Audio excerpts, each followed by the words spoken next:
It kind of sounds like a broken record, doesn't it? We've been tracking disturbances and struggling storms in the Gulf and the Caribbean most of this hurricane season. 2 months to go and we have another one.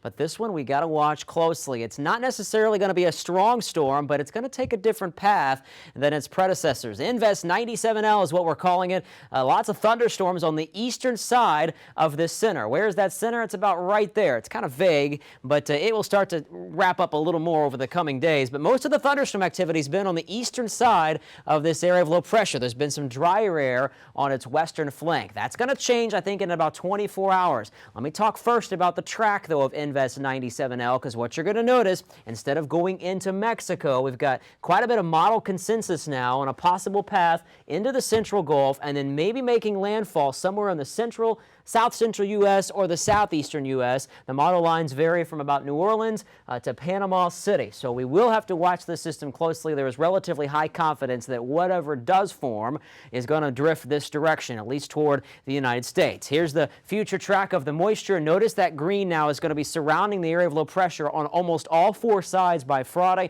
So that dry air will be overcome. And then that's when the system will likely develop into at least a depression. It's possible it could become a tropical storm. This is the newest model run as a Tuesday afternoon, and it brings this area of low pressure up toward the panhandle. We have to wait on a cold front to pull it through, but it will likely make landfall when that front approaches sometime over the weekend, but that's still a bit in question. Wind shear's fairly low near the storm, but notice it increases dramatically once the front approaches, so there will be only a window of opportunity for this thing to develop. Nonetheless, rain tracker showing the possibility of very heavy rain where it comes ashore, most likely to the west of the state of Florida, but we're going to keep a close eye on this nonetheless throughout the coming days.